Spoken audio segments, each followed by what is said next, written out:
बातें जो अभी हमको जानना चाहिए उसके बातें में हम सीखेंगे। ਹੁਣ ਅਸੀਂ ਪਰਮੇਸ਼ਰ ਦੇ ਵਚਨ ਵਿੱਚੋਂ ਜਿੰਨਾ ਗੱਲਾਂ ਦੀ ਸਾਨੂੰ ਜ਼ਰੂरत ਹੈ ਉਹਨਾਂ ਦੇ ਬਾਰੇ ਸਿੱਖਾਂਗੇ। पवित्र आत्मा मुझे मजबूर कर रहा है, इसलिए इस बात के लिए आपका सवाल पूछने का समय इकट्ठ करके ये बात सिखाने जा रहे हैं। ਪਵਿੱਤਰ ਆਤਮਾ ਮੈਨੂੰ ਮਜਬੂਰ ਕਰ ਰਿਹਾ ਹੈ, ਇਸ ਲਈ ਤੁਹਾਡੇ ਸਵਾਲਾਂ ਦਾ ਟਾਈਮ ਕੱਟ ਕਰਕੇ ਤੁਹਾਨੂੰ ਸਿਖਾਉਣ ਜਾ ਰਿਹਾ ਹਾਂ। मत्ती सुसमाचार 24वां अध्याय उसका 3रा पद पढ़िएगा। ਮੱਤੀ ਦੀ ਅੰਜੀਲ ਉਸ ਦਾ 24 ਅਧਿਆਇ ਉਸ ਦੀ 3ਰੀ ਆਇਤ। मत्ती 24 का 3री आयत। मत्ती दी अंजील उसका 24 अध्याय उसकी 3री आयत। और जब वह जैतून पहाड़ पर बैठा था तो चेलों ने अलग उसके पास आकर कहा, हमसे कह कि ये बातें कब होंगी और तेरे आने का और जगत के अंत का क्या चिन्ह होगा। ਜਦੋਂ ਜੈਤੂਨ ਦੇ ਪਹਾੜ ਉੱਤੇ ਬੈਠਾ ਹੋਇਆ ਸੀ, ਉਸ ਦੇ ਚੇਲੇ ਉਸ ਦੇ ਕੋਲ ਵੱਖਰੇ ਹੋ ਕੇ ਆਏ ਅਤੇ ਪੁੱਛਿਆ, ਸਾਨੂੰ ਦੱਸ ਜੋ ਇਹ ਗੱਲਾਂ ਕਦ ਹੋਣਗੀਆਂ ਅਤੇ ਤੇਰੇ ਆਉਣ ਔਰ ਯੁੱਗ ਦੇ ਅੰਤ ਦਾ ਕੀ ਲੱਛਣ ਹੋਊ। आइए हम प्रार्थना करें। आइए ਅਸੀਂ प्रार्थना करिए। पिता परमेश्वर, आपका समय नजदीक आया है। पिता परमेश्वर, तेरा समा लागे आया है। पवित्र आत्मा, जरूरी बातें आपके चुने हुए लोगों को आप समझा दे। पवित्र आत्मा, जरूरी गल्लां तेरे चुने हुए लोगों को आप समझा दो। प्रभु यीशु मसीह के पवित्र नाम से मांगते हैं। प्रभु यीशु मसीह के पवित्र नाम विच मांगते हैं। आमीन आमीन। इधर में प्रभु यीशु मसीह से अपना चेले लोग 3 सवाल पूछते हैं। इधर प्रभु यीशु मसीह तो उसके चेले 3 सवाल पूछते हैं। हाँ, दोबारा पढ़िएगा। मत्ती 24 का 3। मत्ती 24 की 3 आयत दोबारा पढ़िए। और जब वह जैतून पहाड़ पर बैठा था तो चेलों ने अलग उसके पास आकर कहा, हमसे कह कि ये बातें कब होंगी। ये बातें कब होंगे। ये गल्लां कदों होणगियां। दूसरा, और तेरे आने का और जगत के अंत का क्या चिन्ह होगा। तेरे आने का चिन्ह क्या होगा, जगत का अंत का चिन्ह क्या होगा। तेरे आउण दे निशान की होणगे अते युग दे अंत दे निशान की होणगे। 3 सवाल प्रभु यीशु मसीह से पूछा गया। 3 सवाल प्रभु यीशु मसीह के कोलों पूछे गए। मत्ती 24वां अध्याय में हम अच्छी तरह पढ़ेगा तो 3 सवालों का जवाब प्रभु यीशु मसीह दिया है करके हमको मालूम हो सकते हैं। मत्ती 24 अध्याय बड़े ध्यान दे नाल पढ़ांगे तो सानू पता लगेगा कि इन्हां 3 सवालों का प्रभु यीशु मसीह ने बहुत ही सचज्जे ढंग दे नाल जवाब दिता है। अभी ये बात कब होगा वो है पहला सवाल। ये गल्लां कदों होणगियां ये है पहला सवाल। वो सवाल उसके लिए मत्ती 24 का 1 और 2 पढ़िएगा। उसके लिए मत्ती 24 की 1 ते 2 आयत पढ़िए। जब यीशु मंदिर से निकलकर जा रहा था तो उसके चेले उसको मंदिर की रचना दिखाने के लिए उसके पास आए। उसने उनसे कहा, क्या तुम यह सब नहीं देखते। मैं तुमसे सच कहता हूँ, यहाँ पत्थर पर पत्थर भी ना छूटेगा जो ढाया ना जाएगा। जब यीशु मसीह इस धरती में सेवा करते समय में हेरोदा महाराज बनाया हुआ, महाराज का मदद के द्वारा बनाया हुआ बहुत सुंदर मंदिर उधर थे। जब प्रभु यीशु मसीह इस धरती ते सेवा कर रहा सी, उस समय हेरोदेस जो महाराजा सी उसकी सहायता दे नाल बनाई हुई बहुत ही सोहनी हैकल सी। वो मंदिर बनाने के लिए 46 साल का समय लिया। उस हैकल नूं बनाउण वास्ते 46 सालां दा समा लगा। उसका पत्थर बहुत बड़े बड़े पत्थर 2 टन 3 टन का बड़े बड़े पत्थरों से बनाया था। उसते जेड़े पत्थर सी जो उसते विच लाए गए वो 2-2 3-3 टन दे भारे पत्थर लाए गए। एक एक पत्थर का वजन, एक एक पत्थर का जेड़ा वजन सी वो इतना भारा सी। तो इतना बड़ा बड़ा पत्थर लेकर उस हाइकल मंदिर बनाने के लिए 46 साल हुआ था। तो इन्ने भारे भारे पत्थरां दे नाल उस हैकल नूं बनाउण दे लई 46 साल लग गए। तो इतना भारी पत्थर से बनाया तो ये मंदिर कभी तोड़ा नहीं जाएगा करके उनको विश्वास था। इन्ने भारे भारे पत्थरां दे नाल ये हैकल बनाई गई है, इसलिए कदे भी तोड़ी नहीं जाएगी करके उन्हां नूं विश्वास सी। इसके पहले भी बनाए हुए मंदिरों को तोड़ दिया गया था। इस तो पहला भी बनाए गए मंदिर जो है वो तोड़े गए। क्यों मंदिर तोड़ा जाता था? क्यों मंदिर या हैकल तोड़ी जाती सी? क्योंकि शैतान को ये हमेशा परमेश्वर के मंदिर जो इसराइल के बीच में बनाए गए उसके ऊपर हमेशा उनका नजर रहता था। ਕਿਉਂਕਿ ਸ਼ੈਤਾਨ ਨੂੰ ਜੋ ਇਸਰਾਇਲ ਦੇ ਵਿੱਚ ਪਰਮੇਸ਼ਰ ਦੀ ਹੈਕਲ ਬਣਾਈ ਜਾਂਦੀ ਸੀ ਉਸ ਦੇ ਉੱਤੇ ਹੀ ਉਸ ਦੀ ਨਜ਼ਰ ਲੱਗੀ ਰਹਿੰਦੀ ਸੀ। क्योंकि वो एक ही जगह था जिधर में सर्वशक्तिमान परमेश्वर अपना महिमा के साथ उतरकर उपस्थित होते थे। ਕਿਉਂਕਿ ਉਹ ਇੱਕ ਹੀ ਜਗ੍ਹਾ ਸੀ ਜਿੱਥੇ ਸਰਵ ਸ਼ਕਤੀਮਾਨ ਪਰਮੇਸ਼ਰ ਆਪਣੇ ਜਲਾਲ ਦੇ ਨਾਲ ਉਤਰਦਾ ਸੀ। बाकी हर मंदिर में देखने के लिए कोई रूप कोई मूर्ति होते थे। ਬਾਕੀ ਜੋ ਸਭ ਮੰਦਰ ਹੁੰਦੇ ਸਨ ਉਹਨਾਂ ਦੇ ਵਿੱਚ ਦੇਖਣ ਦੇ ਲਈ ਕੋਈ ਮੂਰਤੀ ਜਾਂ ਕੋਈ ਸਰੂਪ ਹੁੰਦਾ ਸੀ। लेकिन इस्राएल के पवित्र मंदिर में अंदर में कोई मूर्ति नहीं है। ਪਰ ਇਸਰਾਇਲ ਦਾ ਜੋ ਪਵਿੱਤਰ ਮੰਦਰ ਸੀ ਉਸ ਦੇ ਅੰਦਰ ਕੋਈ ਮੂਰਤ ਨਹੀਂ ਸੀ। वो खाली जगह था। ਉਹ ਖਾਲੀ ਜਗ੍ਹਾ ਸੀ। उधर में सिर्फ संदूक रखा जाता था ਉਧਰ ਸਿਰਫ ਨੇਮ ਦਾ ਸੰਦੂਕ ਰੱਖਿਆ ਜਾਂਦਾ ਸੀ। और उसके अंदर परमेश्वर के उस परम पवित्र स्थान में परमेश्वर का महिमा उतर कर वास करते थे। ਅਤੇ ਉਸ ਦੇ ਅੰਦਰ ਜੋ ਪਰਮ ਪਵਿੱਤਰ ਸਥਾਨ ਸੀ ਉਸ ਦੇ ਵਿੱਚ ਪਰਮੇਸ਼ਰ ਦਾ ਜਲਾਲ ਆ ਕੇ ਵਾਸ ਕਰਦਾ ਸੀ। उसका सारे सेवकाई पवित्र स्थान में किया जाता था। ਉਸ ਦੀ ਸਾਰੀ ਸੇਵਕਾਈ ਪਵਿੱਤਰ ਸਥਾਨ ਵਿੱਚ ਕੀਤੀ ਜਾਂਦੀ परम ਸੀ। पवित्र स्थान में याजक साल में एक बार प्रवेश करते थे। ਅਤੀ ਪਵਿੱਤਰ ਸਥਾਨ ਵਿੱਚ ਮਹਾਯਾਜਕ ਸਾਲ ਵਿੱਚ ਇੱਕ ਵਾਰ ਹੀ ਦਾਖਲ ਹੁੰਦਾ ਸੀ। उसके बाद में या उसके आगे पीछे उसका सफाई करने के लिए कोई अंदर नहीं जाते थे। ਉਸ ਤੋਂ ਬਾਅਦ ਜਾਂ ਪਹਿਲਾਂ ਜਾਂ ਬਾਅਦ ਕੋਈ ਉਸ ਦੇ ਅੰਦਰ ਸਫਾਈ ਕਰਨ ਵਾਸਤੇ ਵੀ ਨਹੀਂ ਜਾਂਦਾ ਸੀ। हाँ, साल में एक बार जाते समय में भी सारे इस्राएली कौम बाहर खड़े हो जाते थे। ਸਾਲ ਵਿੱਚ ਇੱਕ ਵਾਰ ਵੀ ਜਾਂਦੇ ਵਕਤ ਸਾਰੀ ਇਸਰਾਇਲ ਕੌਮ ਬਾਹਰ ਖੜੀ ਰਹਿੰਦੀ ਸੀ। सारे याचक लोग भी बाहर खड़े रहते थे। ਸਾਰੇ याजक लोग भी बाहर खड़े रहते सब सन। लोग खामोशी से इंतजार करते हैं। सारे लोग बहुत ही खामोश होकर इंतजार करते थे। याजक के एक हाथ में थूप रहता था, याजक ਦੇ ਇੱਕ ਹੱਥ ਵਿੱਚ ਧੂਪ ਹੁੰਦੀ ਸੀ। दूसरे हाथ में मेमने का लहू जो उन इस्राएल के सारे पापों के लिए, दूसरे हथ ਵਿੱਚ ਲੇਲੇ ਦਾ ਲਹੂ ਜੋ ਇਸਰਾਇਲ ਦੇ ਸਾਰੇ ਪਾਪਾਂ ਦੇ ਲਈ ਹੈ। परमेश्वर के सामने लहू क्यों ले जाता है? ਪਰਮੇਸ਼ਰ ਦੇ ਸਾਹਮਣੇ ਲਹੂ ਕਿਉਂ ਲੈ ਕੇ ਜਾਂਦਾ? काली देवता लहू पीते थे, परमेश्वर लहू नहीं पीते थे। ਜਿਵੇਂ ਕਾਲੀ ਦੇਵੀ ਲਹੂ ਪੀਂਦੀ ਹੈ ਇਸੇ ਤਰ੍ਹਾਂ ਪਰਮੇਸ਼ਰ ਲਹੂ ਨਹੀਂ ਪੀਂਦਾ ਸੀ। परमेश्वर को लहू नहीं चाहिए। ਪਰਮੇਸ਼ਰ ਨੂੰ ਲਹੂ ਨਹੀਂ फिर ਚਾਹੀਦਾ। परमेश्वर बलि करने के लिए क्यों सिखाया गया? ਫਿਰ ਪਰਮੇਸ਼ਰ ਨੇ ਬਲੀ ਦੇਣ ਦੇ ਲਈ ਕਿਉਂ ਸਿਖਾਇਆ? जब कोई आदमी बलि के लिए कोई जानवर को ले आते हैं, ਜਦੋਂ ਕੋਈ ਵਿਅਕਤੀ ਬਲੀ ਵਾਸਤੇ ਕੋਈ ਜਾਨਵਰ ਲੈ ਕੇ ਆਉਂਦਾ कोई ਸੀ, भेड़ बकरी या चिड़िया या कबूतर को लेके आते हैं, ਇਹ ਭੇਡ ਬੱਕਰੀ ਜਾਂ ਚਿੜੀ ਜਾਂ ਕਬੂਤਰ ਨੂੰ ਲੈ ਕੇ ਆਉਂਦਾ ਸੀ। उन्होंने अपना पाप को उस बकरे के ऊपर या चिड़िया के ऊपर ठहरा देते हैं। ਉਹ ਆਪਣੇ ਪਾਪ ਨੂੰ ਉਸ ਭੇਡ ਜਾਂ ਬੱਕਰੇ ਜਾਂ ਚਿੜੀ ਜਾਂ ਕਬੂਤਰ ਉੱਤੇ ਲਾ ਦਿੰਦਾ ਸੀ। फिर उसके बाद वो काटता है, ਉਸ ਤੋਂ ਬਾਅਦ ਉਸ ਨੂੰ ਵੱਢਿਆ ਜਾਂਦਾ। तो उस समय में वो चिड़ी या भेड़ बकरी दर्द पीड़ाओं से दर्द से तड़पते हैं। ਉਸ ਸਮੇਂ ਉਸ ਦੀ ਤੜਫ ਕੇ ਜਾਨ ਨਿਕਲਦੀ ਹੈ, ਤੜਫਦੀ ਹੈ।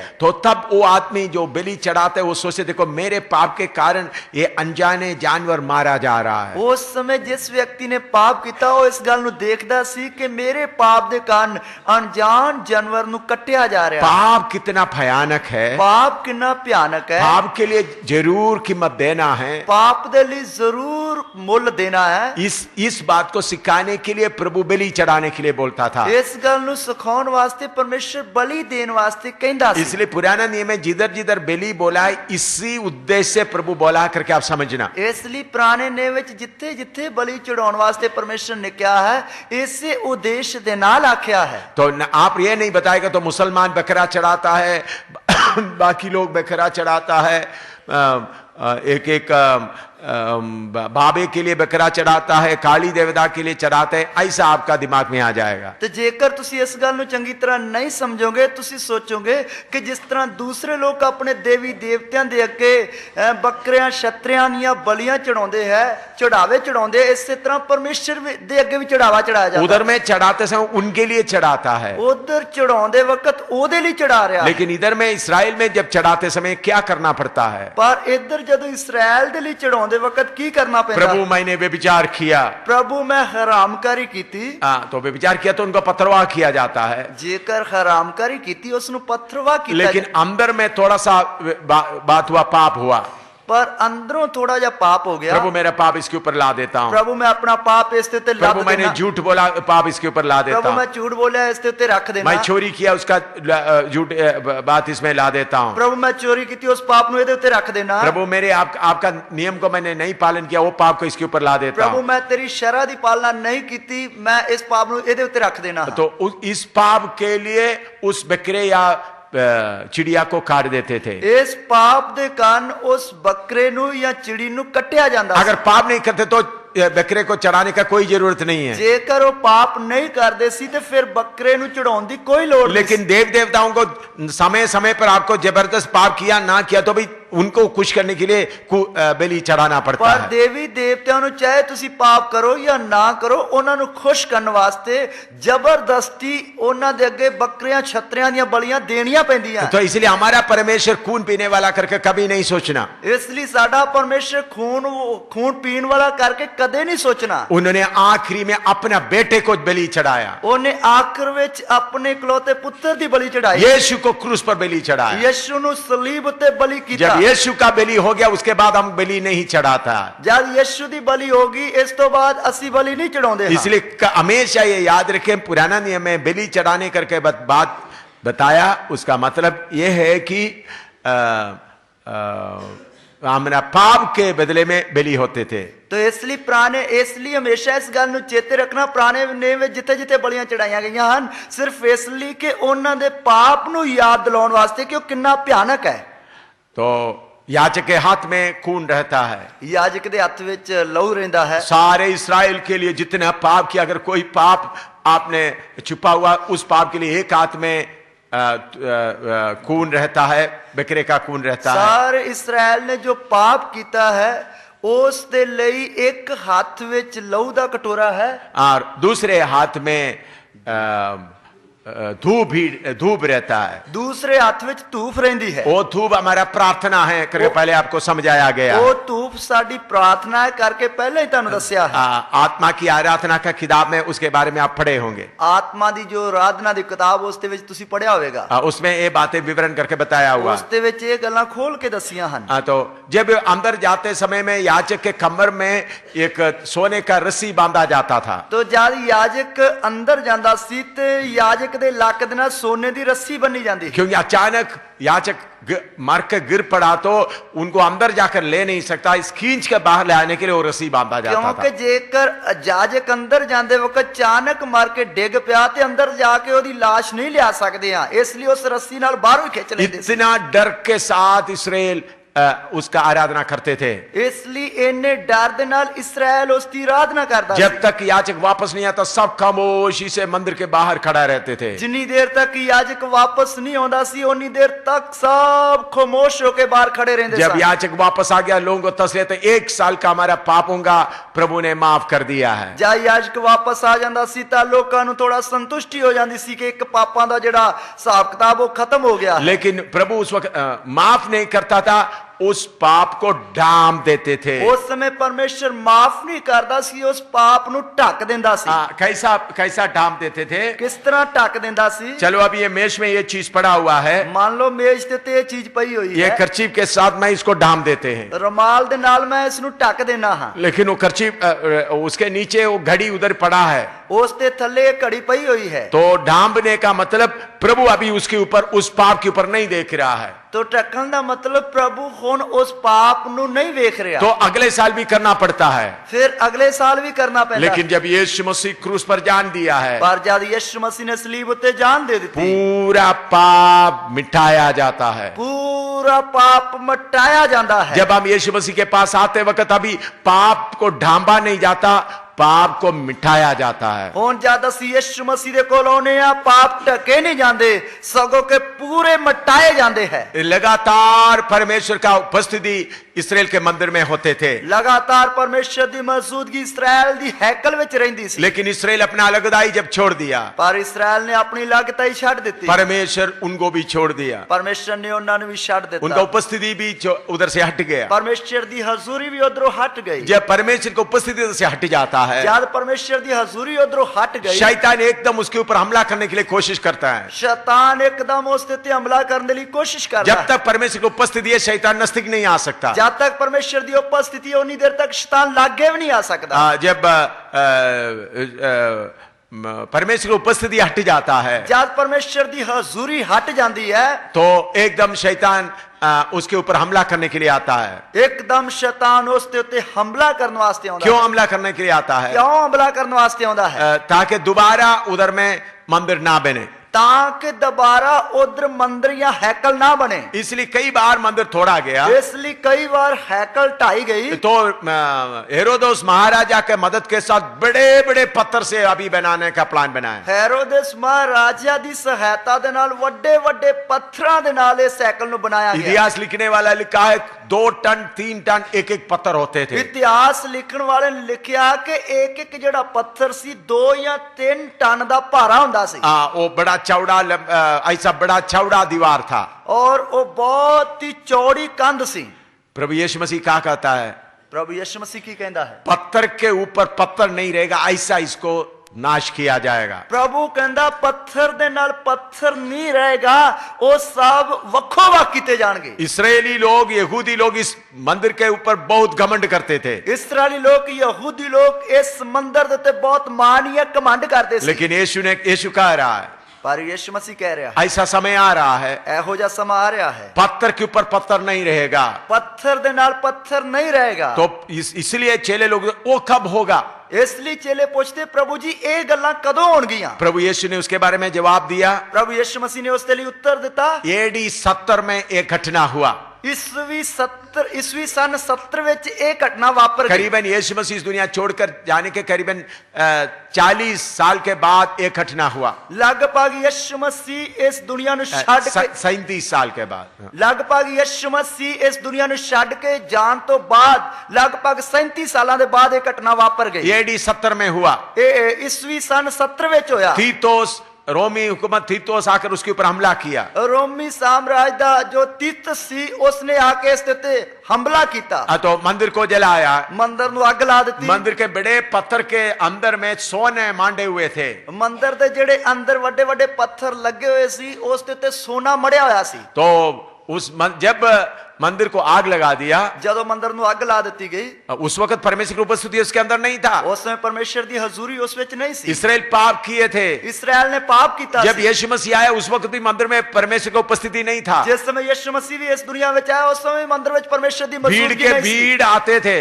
भीड़ा दियां भीड़ा होंदियां सन। आजकल बहुत कलीसिया है, आजकल बहुत सारियां कलीसियां वहां, उधर में प्रभु नहीं है, उधर प्रभु नहीं है। भीड़ के भीड़ आते हैं, भीड़ा दियां भीड़ा होंदियां, मेला चलाते रहता है, मेला लगदा रहंदा है। आप देखेंगे अप्रैल महीना में धारीवाल में मनीर का बड़ा मेला होगा।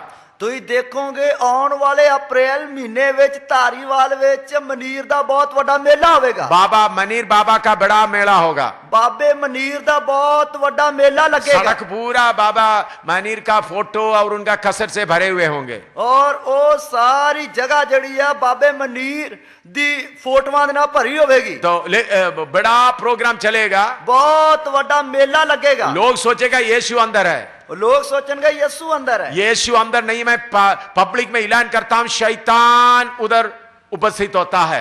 यीशु उथे नहीं है, मैं शरेआम ऐलान करदा हां कि शैतान उथे हाजिर हुंदा है। बाबा मनीर के मेला में 4 दिन का 5 दिन का मेला में प्रभु या पवित्र आत्मा उधर नहीं होता, दुष्ट आत्मा होता है, प्रभु के जैसा एक्टिंग करता है। तो बाबा मनीर जो है उसते 4-5 दिनों के मेले विच प्रभु यीशु मसीह नहीं हुंदा है, दुष्ट शक्तियां हुंदियां हन। ओ जो पवित्र आत्मा की तरह नाटक कर दियां हन। बाबा मनीर मेरे खिलाफ डिफेमेशन केस भी कर सकता है। बाबा जो मनीर है वो मेरे साथ मेरे खिलाफ जड़ा है मानव जो अधिकार है उसके उत्ते मानहानि का जड़ा केस भी कर सकता है। अगर वो केस करेगा तो मैं उसका जवाब देने के लिए भी तैयार हूं। जेकर वो केस करेगा मैं उसका जवाब देने वास्ते भी तैयार हूं। मैं सारे पब्लिक के सामने बाइबल से मनीर से पूछूंगा ये तुम क्यों करते हो। मैं सारी पब्लिक के सामने मनीर को पूछूंगा बाइबल विचों तू ये क्यों करता है। और सारे पब्लिक तब उस वक्त मालूम हो जाएगा मनीर के साथ में परमेश्वर नहीं बल्कि शैतान चल रहा है। फिर सारी जनता नु पता लग जाएगा कि मनीर बाबे दे नाल परमेश्वर नहीं सगों के शैतान चलदा है। हिम्मत है तो मेरे खिलाफ में मानहानि का केस चढ़ाने दो। उसकी हिम्मत है तो मेरे खिलाफ मानहानि दा केस जड़ाओ कर देवे, क्योंकि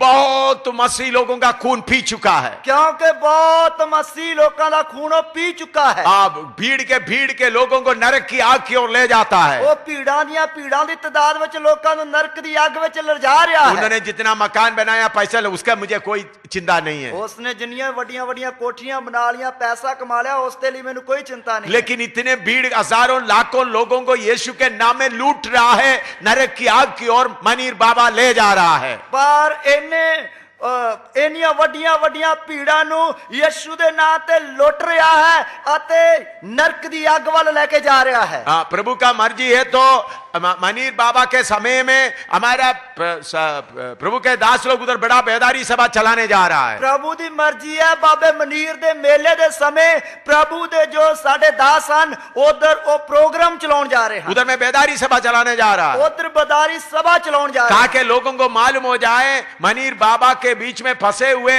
दुल्हन निकल कर आ जाएं और उनको तब निकल आएंगे तब उनको मालूम होगा उनके अंदर प्रभु नहीं है। ताकि जो बाबे मनीर दे वास विच पाए लोग हन उन्हां दे विच जो लाड़ी फसी हुई है उन्हां नूं पता लग जाए कि इन्हां दे नाल परमेश्वर नहीं है सगों दुष्ट शक्तियां हन उन्हां विचों निकल आए। इसलिए उन्हां नूं इस गल दे बारे दस्सण दे लई प्रोग्राम चलाउणा है। यीशु मसीह को क्रूस के ऊपर चढ़ाते समय में यहूदी लोग बाकी लोग सब सोचा परम पवित्र स्थान में परमेश्वर है। यीशु मसीह नूं सलीब उते चढ़ाउंदे वक्त बाकी यहूदी लोकां ने सोचा कि जो उधर परम पवित्र स्थान है उधर परमेश्वर हाजिर है, लेकिन परमेश्वर उधर नहीं था। पर परमेश्वर उते नहीं सी। बलि चढ़ाते जा रहा है, बलियां चढ़ दियां, लाखों के तादाद में लोग आकर बलि चढ़ा रहा है, लाखां दी तादाद विच लोग आके बलियां चढ़ाउंदे हन, लेकिन अंदर परमेश्वर नहीं है करके आम लोगों को मालूम नहीं है। पर अंदर परमेश्वर है नहीं करके आम लोगों को पता नहीं है। उधर का याजक लोग खूब खा रहा है, पाप कर रहा है, पैसा इकट्ठा कर रहा है। उधर तो याजक लोग खूब कमा रहे हैं, खूब खा रहे हैं, पैसा इकट्ठा कर रहे हैं, क्योंकि आम लोगों को अंदर जाने का मौका नहीं है, क्योंकि आम लोगों को अंदर वड़न का मौका नहीं है। इसलिए इस बात के कारण उन लोगों को लूटते जा रहे थे। इसलिए इन्हां गल्लां दे कारण लोगों को लुट्टी जा रहे थे। इसलिए यीशु कोड़े लेकर मार मार कर उनको भगा दिया। इसलिए यीशु मसीह ने कोड़ा लेके मार मार के उन्हां नूं बाहर भजा दिता। आप पूछेंगे, आप बोलेंगे आप मनीर बाबा के खिलाफ इतना क्यों बोलता है? तुसी कहोगे तुसी मनीर बाबे के खिलाफ इतना क्यों बोलते हो? अगर उन्होंने यीशु मसीह का काम छोड़कर अपना बिजनेस पुराना उनका चमड़े का बिजनेस करता होता तो मैं इनको कुछ भी नहीं बोलना था। जे करो यीशु मसीह दी सेवा छड़ के अपना पुराना व्यापार जेड़ा चमड़े दा करदा सी ओ करदा हुंदा तो मैं एक शब्द भी नहीं बोलना। उन्होंने करोड़ों करोड़ों बना दो तो मुझे कुछ भी नहीं बोलना था। जे करो करोड़ा करोड़ा कमा लेंदा मैं कुछ नहीं कहना सी। लेकिन लाखों लाखों के लोगों को धोखा दे रहा है। पर लखां लखां दी तादाद विच लोकां नूं धोखा दे रहा है। यीशु मसीह बोला इस गाल पे मारेगा दूसरे गाल को भी दे दो। यीशु मसीह ने आखा जे एक गाल ते मारे दूजी भी ओदे आगे कर दे। तुम्हारे दुश्मनों को भी प्यार करो, अपने दुश्मन नूं प्यार करो। लेकिन उस प्रभु ने क्या किया? पर उस प्रभु ने की कीता? कोड़े अपने हाथ में ले लिया, उसने कोड़ा अपने हाथ में ले लिया, सबको मारना शुरू किया, सब नूं मारना शुरू किया। उधर का पैसा इकट्ठा करने का साथ नीचे गिरा दिया गया। और जो जिस वसीले के द्वारा पैसा कमा रहा सी तख्त पोत उन्होंने उल्टा दिते। उन्होंने बोला मेरे बाप के घर को तुम डाकुओं का खूह बना दिया है। वो कहने लगा तुसी मेरे पिता दे घर नूं डाकुआं दी मंडी बना देता है। यीशु सिर्फ अपना सख्त तरीके से एक ही जगह में काम किया है। यीशु ने अपनी सख्त हालत में एक ही जगह पे काम किया। जब उनको मारा तब उनको मारा, चेले ने एक सेवक का कान काट दिया, यीशु उनका कान लेकर उधर दोबारा रख दिया गया। यीशु ने फड़न वास्ते आए, पतरस ने तलवार चला के एक दी कान वाड़ देता तो यीशु मसीह ने थल्ले डिगा पे कान चौक के जोड़ देता। लेकिन जब उन्होंने देखा अपना मंदिर में व्यापार के लिए, अपना पैसा कमाने के लिए, अपना नाम के लिए खर्च करते, यीशु खोड़ा हाथ में लिया है। लेकिन ज्यादा उसने देखा कि मेरे पिता दे घर नूं इन्होंने पैसा कमाउण दा धंधा बना दिता, व्यापार बना लिया, तब यीशु मसीह ने कोड़ा लाके लाना शुरू किया। इसलिए पंजाब में अभी सेवा करते वक्त आप लोगों के हाथ में खोड़ा चाहिए। ਇਸ ਲਈ ਪੰਜਾਬ ਵਿੱਚ ਸੇਵਾ ਕਰਦੇ ਵਕਤ ਤੁਹਾਡੇ ਹੱਥ ਵਿੱਚ ਕੋੜਾ ਚਾਹੀਦਾ ਹੈ तब भी ये धोखा लोगों को मालूम हो जाएगा, ਤਾਂ ਹੀ ਇਸ ਧੋਖੇ ਦੇ ਬਾਰੇ ਲੋਕਾਂ ਨੂੰ ਪਤਾ ਲੱਗੇਗਾ क्योंकि उन लोगों को नरक की आग की ओर ले जा रहा है। ਕਿਉਂਕਿ ਉਹ ਲੋਕਾਂ ਨੂੰ ਨਰਕ ਦੀ ਅੱਗ ਵੱਲ ਲੈ ਕੇ ਜਾ ਰਹੇ ਹਨ अनजान लोगों को नरक की आग की ओर ले जा रहा है। ਭੋਲੇ ਭਾਲੇ ਲੋਕਾਂ ਨੂੰ ਉਹ ਨਰਕ ਦੀ ਅੱਗ ਵੱਲ ਲੈ ਕੇ ਜਾ ਰਹੇ ਹਨ इसलिए आपको दर्द हो तो आप घोड़ा हाथ में लेना है। ਇਸ ਲਈ ਜੇਕਰ ਤੁਹਾਨੂੰ ਦਰਦ ਜਾਂ ਪੀੜ ਹੈ ਕੋੜਾ ਹੱਥ ਵਿੱਚ ਲੈਣਾ ਹੈ अगर अपने आप को आप इज्जत देना चाहते हैं, मनीर बाबा मुझे क्या बोलेगा, मेरा रिश्तेदार क्या बोलेगा, तो आप चुप रहे, आप सजा ले ले। ਜੇਕਰ ਤੁਸੀਂ ਆਪਣੀ ਇੱਜ਼ਤ ਦੇ ਲਈ ਕਿ ਬਾਬੇ ਮਨੀਰ ਨੂੰ ਜਾ ਕੇ ਇੰਜ ਕਹਾਂਗੇ ਉਹਦੇ ਖਿਲਾਫ ਇੰਜ ਬੋਲਾਂਗੇ ਤੇ ਉਹ ਮੈਨੂੰ ਕੀ ਆਖੇਗਾ ਤਾਂ ਫਿਰ ਤੁਸੀਂ ਚੁੱਪ ਹੀ ਰਹਿਣਾ ਆਪਣੀ ਇੱਜ਼ਤ ਬਚਾਉਣ ਵਾਸਤੇ ना, आप सजा ले लेना। ਫਿਰ ਸਜ਼ਾ ਲੈ ਲੈਣਾ इन वचनों को बोलेगा एम शामिल जो केरला में रहने वाला पंजाब के सेवकों को यह जिम्मेवारी दे दिया, फिर भी वो नहीं किया, सजा आपको मिलेगा। ਤੋ ਏਮ ਸਮੂਹ ਜੋ ਕੇਰਲਾ ਦਾ ਰਹਿਣ ਵਾਲਾ ਉਹਨੇ ਪੰਜਾਬ ਦੇ ਸੇਵਕਾਂ ਨੂੰ ਜ਼ਿੰਮੇਵਾਰੀ ਦੇ ਦਿੱਤੀ ਫਿਰ ਵੀ ਉਹਨਾਂ ਨੇ ਇਹ ਕੰਮ ਨਹੀਂ ਕੀਤਾ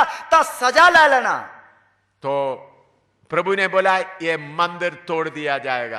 ਪ੍ਰਭੂ ਨੇ ਆਖਿਆ ਇਹ ਹੈਕਲ ਤੋੜੀ ਜਾਏਗੀ उसी मुताबिक मंदिर तोड़ दिया गया। ਉਸੇ ਤਰ੍ਹਾਂ ਮੰਦਿਰ ਤੋੜਿਆ ਗਿਆ उसके बाद आज तक मंदिर नहीं बनाया ਉਸ गया। ਤੋਂ ਬਾਅਦ ਅੱਜ ਤੱਕ ਉਹ ਹੈਕਲ ਜਾਂ ਮੰਦਿਰ ਨਹੀਂ ਬਣਿਆ इसराइल का मंदिर वो एडी 70 में तोड़ा गया, उसके बाद आज तक नहीं बनाया। ਇਸਰਾਇਲ ਦਾ ਉਹ ਮੰਦਿਰ ਏਡੀ 70 ਵਿੱਚ ਤੋੜਿਆ ਗਿਆ ਉਸ ਤੋਂ ਬਾਅਦ ਉਹ ਅੱਜ मंदिर ਤੱਕ बर्बाद किया गया। ਜਿਸ ਤਰ੍ਹਾਂ ਪ੍ਰਭੂ ਯਿਸੂ ਮਸੀਹ ਨੇ ਆਖਿਆ ਉਸੇ ਤਰ੍ਹਾਂ ਉਹ ਮੰਦਿਰ ਜਿਹੜਾ ਉਹ ਤੋੜਿਆ ਗਿਆ और प्रभु ने उनसे पूछा हुआ दूसरा सवाल है, आपकी आमद का निशान क्या होगा?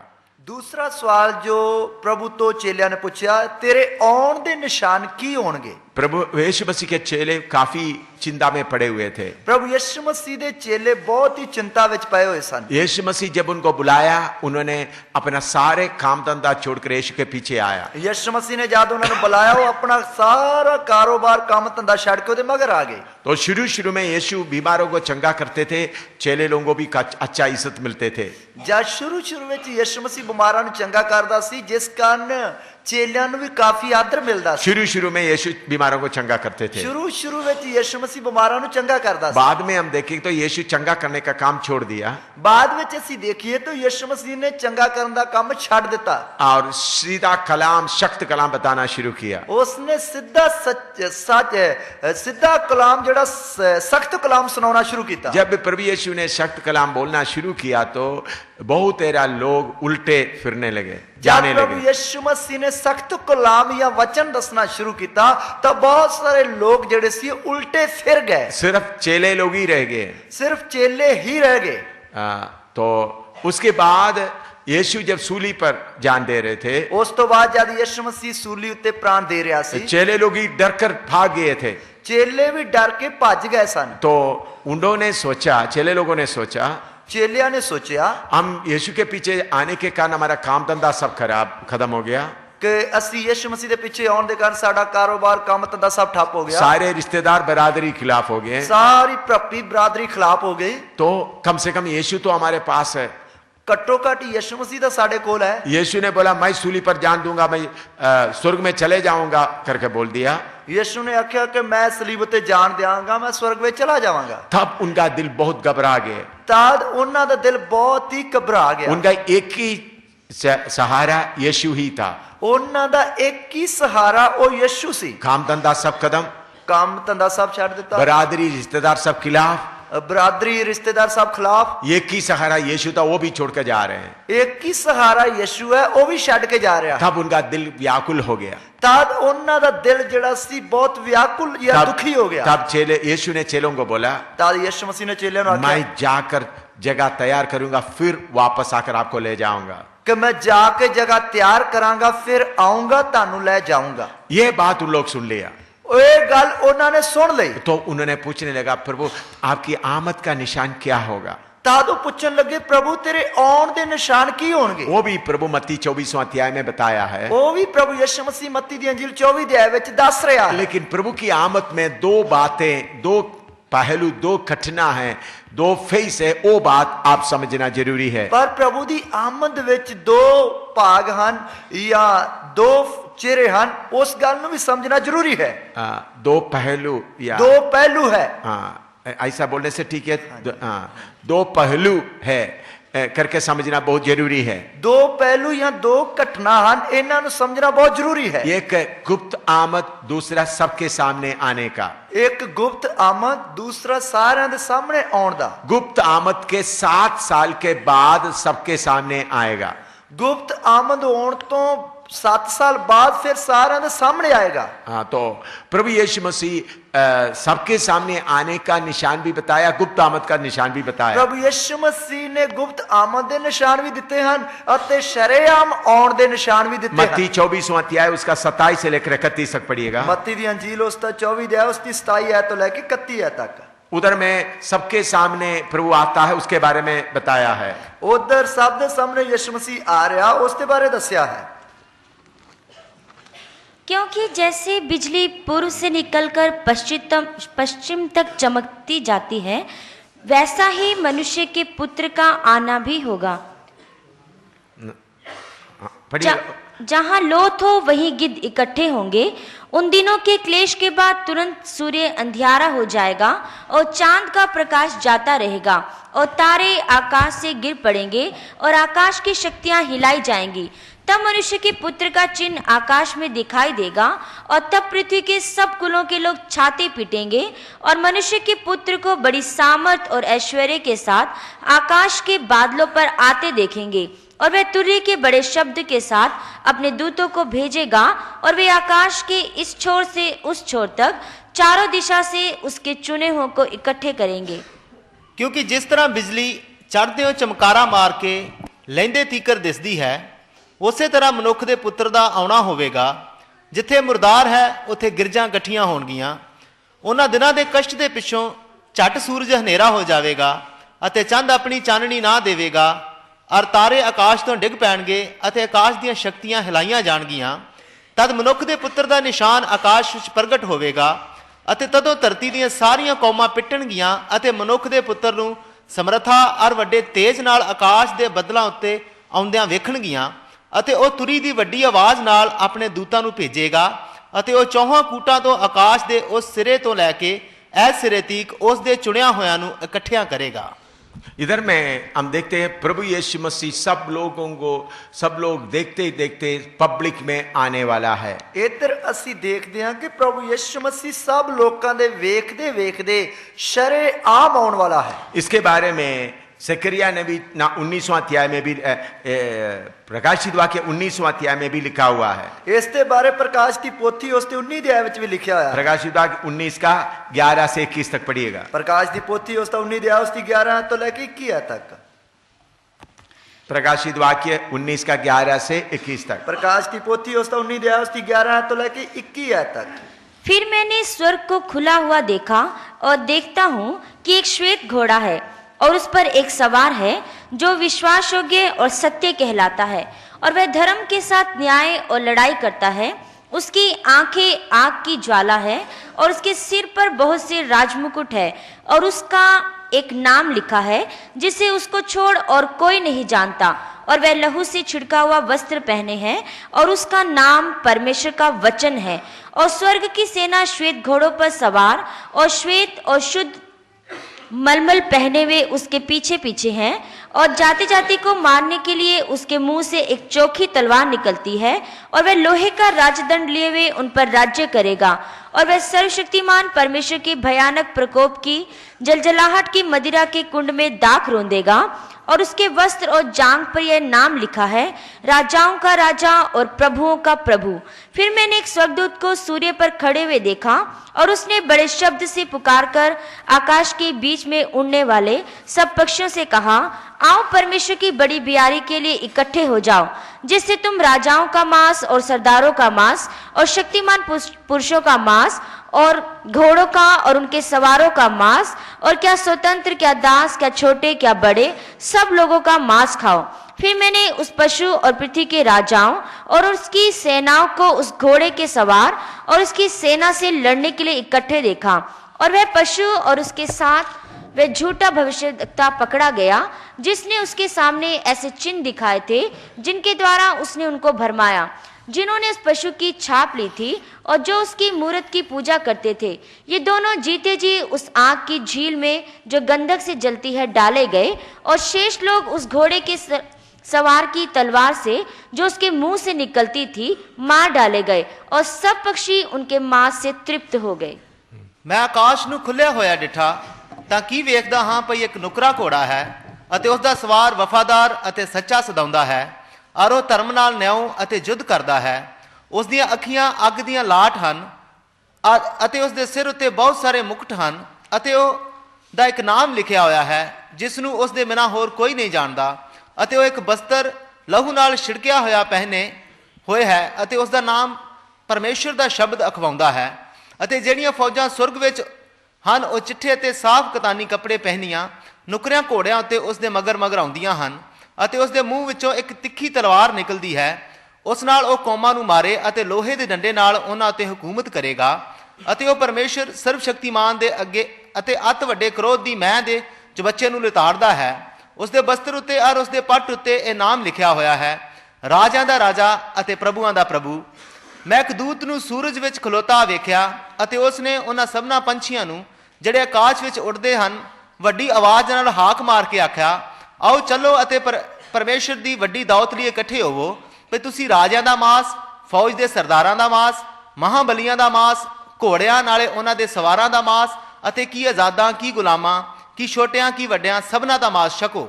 ਫਿਰ ਮੈਂ ਵੇਖਿਆ ਭਈ ਉਹ ਦਰਿੰਦਾ ਅਤੇ ਧਰਤੀ ਦੇ ਰਾਜੇ ਅਤੇ ਉਹਨਾਂ ਦੀਆਂ ਫੌਜਾਂ ਇਕੱਠੀਆਂ ਹੋਈਆਂ ਭਈ ਉਸ ਦੇ ਨਾਲ ਜਿਹੜਾ ਘੋੜੇ ਉੱਤੇ ਸਵਾਰ ਸੀ ਅਤੇ ਉਸ ਦੀ ਫੌਜ ਨਾਲ ਯੁੱਧ ਕਰਨ, ਅਤੇ ਉਹ ਦਰਿੰਦਾ ਫੜਿਆ ਗਿਆ, ਅਤੇ ਉਸ ਦੇ ਨਾਲ ਉਹ ਝੂਠਾ ਨਬੀ ਵੀ ਜਿਸ ਨੇ ਉਸ ਦੇ ਸਾਹਮਣੇ ਉਹ ਨਿਸ਼ਾਨੀਆਂ ਵਿਖਾਈਆਂ ਜਿਨ੍ਹਾਂ ਨਾਲ ਉਸ ਨੇ ਉਹਨਾਂ ਨੂੰ ਭਰਮਾ ਛੱਡਿਆ ਸੀ, ਜਿਨ੍ਹਾਂ ਉਸ ਦਰਿੰਦੇ ਦਾ ਦਾਗ ਲਵਾਇਆ ਸੀ। ਨਾਲੇ ਉਹਨਾਂ ਨੂੰ ਜਿਹੜੇ ਉਸ ਦੀ ਮੂਰਤੀ ਪੂਜਾ ਕਰਦੇ ਸਨ, ਇਹ ਦੋਵੇਂ ਉਸ ਅੱਗ ਦੀ ਝੀਲ ਵਿੱਚ ਜਿਹੜੀ ਗੰਧਕ ਨਾਲ ਬਲਦੀ ਹੈ ਜਿਉਂਦੇ ਜੀ ਸੁੱਟੇ ਗਏ, ਅਤੇ ਹੋਰ ਸਭ ਉਸ ਘੋੜੇ ਦੇ ਸਵਾਰ ਦੀ ਤਲਵਾਰ ਨਾਲ ਜੋ ਉਸ ਦੇ ਮੂੰਹ ਵਿੱਚੋਂ ਨਿਕਲਦੀ ਸੀ ਵੱਡੇ ਗਏ, ਅਤੇ ਸਾਰੇ ਪੰਛੀ ਉਹਨਾਂ ਦੇ ਮਾंस ਨਾਲ ਰੱਜ ਗਏ। इधर में 7 साल के आखिरी में प्रभु यीशु मसीह कैसा अपने संतों के साथ इस धरती में दोबारा आएगा उसके बारे में लिखा है। इधर प्रभु यीशु मसीह 7 साल ਦੇ ਮਹਾਕਲੇਸ਼ ਦੇ ਆਖਰ ਵਿੱਚ ਕਿਸ ਤਰ੍ਹਾਂ ਆਪਣੇ ਸੰਤਾਂ ਦੇ ਨਾਲ दूसरी बार आएगा उसके बारे लिखा है। प्रभु यीशु मसीह विरोधी मसीह के खिलाफ लड़ने के लिए आ रहा है। प्रभु यीशु मसीह विरोधी मसीह के खिलाफ लड़ने वास्ते आ रहा है। सारे दुनिया में जो लोग परमेश्वर के खिलाफ है उनके खिलाफ लड़ने के लिए आ रहे हैं। सारी दुनिया में जो लोग परमेश्वर के खिलाफ हैं उन्हां नाल लड़न वास्ते आ रहा है। प्रभु अपने संतों के साथ आएगा। प्रभु यीशु मसीह अपने संतां नाल आएगा। वो संत कौन है? वो संत कौन है? हम लोग जो यीशु मसीह के गुप्त आमद में जो स्वर्ग में गया, हमारे साथ प्रभु यीशु मसीह आएगा। वो संत असी हां जिन्हां नूं प्रभु यीशु मसीह गुप्त विच लेके स्वर्ग विच गया, उन्हां दे नाल आएगा। तो 7 साल के बाद ये प्रभु यीशु मसीह का दूसरी आमद या आम सबके सामने आने का समय है। तो 7 साल के महाक्लेश के बाद प्रभु यीशु मसीह की दूसरी आमद जो सारे दे सामने या शरेआम आने वाली है। अभी हमारे सामने प्रभु यीशु मसीह सबके सामने आने का कुछ निशाने पूरे हो रहा है। हुण प्रभु यीशु मसीह सारे दे सामने जो आउण दी आमद है उसके निशान पूरे हो रहे हैं। उसके लिए जकरिया नबी 12 अध्याय उसका 8 से 14 तक पढ़िएगा। उसके लिए जकरिया नबी दी पुस्तक उसका 12 अध्याय उसकी 8 आयत तो लेके 14 आयत तक पढ़िए। जकरिया 12 का 8 से 14 तक। जकरिया 12 दी 8 आयत तो लेके 14 आयत तक। उस समय यहोवा यरूशलेम के निवासियों को मानो ढाल से बचा लेगा, और उस समय उनमें से जो ठोकर खाने वाला हो वह दाऊद के समान होगा, और दाऊद का घराना परमेश्वर के समान होगा, अर्थात यहोवा के उस दूत के समान जो उनके आगे आगे चलता था। और उस समय मैं उन सब जातियों को नाश करने का यत्न करूंगा जो यरूशलेम पर चढ़ाई करेंगी, और मैं दाऊद के घराने और यरूशलेम के निवासियों पर अपना अनुग्रह करने वाली और प्रार्थना सिखाने वाली आत्मा उंडेलूंगा। तब वे मुझे ताकेंगे, अर्थात जिसे उन्होंने बेधा है, और उसके लिए ऐसे रोएंगे जैसे इकलौते पुत्र के लिए रोते पीटते हैं, और ऐसा भारी शोक करेंगे जैसा पहलोठे के लिए करते हैं। उस समय यरूशलेम में इतना रोना पीटना होगा जैसा मगिदोन की तराई में हददिर्मोन में हुआ था। सारे देश में विलाप होगा, हर एक परिवार में अलग अलग, अर्थात दाऊद के घराने का परिवार अलग और उनकी स्त्रियां अलग, नातान के घराने का परिवार अलग और उनकी स्त्रियां अलग, लेवी के घराने का परिवार अलग और उनकी स्त्रियां अलग, शिमियों का परिवार अलग और उनकी स्त्रियां अलग, और जितने परिवार रह गए हों हर एक परिवार अलग अलग और उनकी स्त्रियां भी अलग अलग। ਉਸ ਦਿਨ ਯਹੋਵਾ ਯਰੂਸ਼ਲਮ ਦੇ ਵਾਸੀਆਂ ਦੇ ਆਲੇ ਦੁਆਲੇ ਇੱਕ ਢਾਲ ਹੋਵੇਗਾ। ਉਸ ਦਿਨ ਉਹਨਾਂ ਵਿੱਚੋਂ ਮਾੜੇ ਤੋਂ ਮਾੜਾ ਦਾਊਦ ਵਰਗਾ ਹੋਵੇਗਾ ਅਤੇ ਦਾਊਦ ਦਾ ਘਰਾਣਾ ਪਰਮੇਸ਼ਰ ਵਰਗਾ ਅਤੇ ਯਹੋਵਾ ਦੇ ਦੂਤ ਵਰਗਾ ਜਿਹੜਾ ਉਹਨਾਂ ਦੇ ਅੱਗੇ ਸੀ। ਉਸ ਦਿਨ ਮੈਂ ਯਰੂਸ਼ਲਮ ਦੇ ਵਿਰੁੱਧ ਆਉਣ ਵਾਲੀਆਂ ਸਾਰੀਆਂ ਕੌਮਾਂ ਨੂੰ ਨਾਸ ਕਰਨ ਲਈ ਯਤਨ ਕਰਾਂਗਾ। ਮੈਂ ਦਾਊਦ ਦੇ ਘਰਾਣੇ ਉੱਤੇ ਅਤੇ ਯਰੂਸ਼ਲਮ ਦੇ ਵਾਸੀਆਂ ਉੱਤੇ ਕਿਰਪਾ ਅਤੇ ਬੇਨਤੀ ਦਾ ਆਤਮਾ ਵਹਾਵਾਂਗਾ ਅਤੇ ਉਹ ਮੇਰੀ ਵੱਲ ਜਿਸ ਨੂੰ ਉਹਨਾਂ ਨੇ ਵਿੰਨਿਆ ਸੀ ਤੱਕਣਗੇ ਅਤੇ ਉਸ ਦੇ ਅੱਗੇ ਸੋਗ ਕਰਨਗੇ ਜਿਵੇਂ ਕੋਈ ਆਪਣੇ ਇਕਲੌਤੇ ਲਈ ਸੋਗ ਕਰਦਾ ਹੈ ਅਤੇ ਉਹ ਉਸ ਦੇ ਲਈ ਵਿਲਕਣਗੇ ਜਿਵੇਂ ਕੋਈ ਆਪਣੇ ਪਲੋਠੇ ਲਈ ਵਿਲਕਦਾ ਹੈ। ਉਸ ਦਿਨ ਯਰੂਸ਼ਲਮ ਵਿੱਚ ਵੱਡਾ ਸੋਗ ਹੋਵੇਗਾ, ਹਦਦਮੋਨ ਦੇ ਸੋਗ ਵਰਗਾ ਜਿਹੜਾ ਮਗਿੱਦੋ ਦੀ ਦੂਨ ਵਿੱਚ ਹੋਇਆ ਸੀ। ਦੇਸ਼ ਸੋਗ ਕਰੇਗਾ, ਟੱਬਰਾਂ ਦੇ ਟੱਬਰ ਅੱਡੋ ਅੱਡ, ਦਾਊਦ ਦੇ ਘਰਾਣੇ ਦਾ ਟੱਬਰ ਅੱਡ ਅਤੇ ਉਹਨਾਂ ਦੀਆਂ ਪਤਨੀਆਂ ਅੱਡ ਅਤੇ ਨਥਾਨ ਦੇ ਘਰਾਣੇ ਦਾ ਟੱਬਰ ਅੱਡ ਔਰ ਉਹਨਾਂ ਦੀਆਂ ਪਤਨੀਆਂ ਅੱਡ, ਲੇਵੀ ਦੇ ਘਰਾਣੇ ਦਾ ਟੱਬਰ ਅੱਡ ਅਤੇ ਉਹਨਾਂ ਦੀ ਪਤਨੀਆਂ ਅੱਡ, ਸ਼ਿਮਾਈ ਦਾ ਟੱਬਰ ਅੱਡ ਅਤੇ ਉਹਨਾਂ ਦੀਆਂ ਪਤਨੀਆਂ ਅੱਡ, ਬਾਕੀ ਸਾਰੇ ਟੱਬਰਾਂ ਦੇ ਟੱਬਰ ਅੱਡੋ ਅੱਡ ਅਤੇ ਉਹਨਾਂ ਦੀਆਂ ਪਤਨੀਆਂ ਅੱਡ। इधर में कैसा इस्राएली लोग पश्चाताप करेगा करके लिखा है। इधर किस तरह इस्राएली लोग पछतावा करनगे उसके बारे लिखा है। उसका 9वां पद 12 का 9 पढ़िएगा। 12 की 9 ऐत पढ़िए। और उस समय मैं उन सब जातियों को नाश करने का यत्न करूंगा जो यरूशलेम पर चढ़ाई करेंगी। उस समय में यरूशलेम के खिलाफ आने वाला सारे जाति को नाश करूंगा। उस समय यरूशलेम के खिलाफ होके आने वाली सारिया कौमां नू नाश करेगा। उधर अच्छी तरह 9 दोबारा अच्छी तरह पढ़े तो तर्जुमा ठीक करें। उस दिन मैं यरूशलेम के विरुद्ध आने वाली सारिया कौमां नू नाश करने लिए यत्न करांगा। तो उस दिन मैं यरूशलेम के विरुद्ध आने वाली सारिया कौमां नू नाश करने के लिए यत्न करांगा। ये कब होने का है? एक कदों होने का है? अच्छी तरह सुने, चंगी तरह सुनिए। यीशु आज गुप्त में आ जाएगा तो यीशु आज गुप्त विच आ जाएगा ता उसके ठीक 7 साल के बाद, उसके ठीक 7 साल के बाद, तो 7 साल के बाद आने वाला भारी लड़ाई के लिए तैयारी अब हमारे सामने हो रहा है। 7 साल के बाद जो आने वाली वड्डी लड़ाई है उसकी तैयारी हुने साडे सामने हो रही है। कितने लोगों को समझ में आया? कितने लोगों को समझ में आया है? यीशु आज आ जाएगा तो यीशु मसीह आज आ जाएगा ता आज एडी 208 है, आज ईस्वी सन 208 है और 7 साल के बाद 215 में यीशु आएगा। तो फिर 7 साल के बाद मतलब 215 ईस्वी विच यीशु मसीह आ जाएगा। 215 फरवरी में यीशु आएगा। 215 फरवरी विच यीशु मसीह आ जाएगा। आज 9 तारीख है, आज 9 तारीख है। आज रात यीशु गुप्त में आया समझ लो।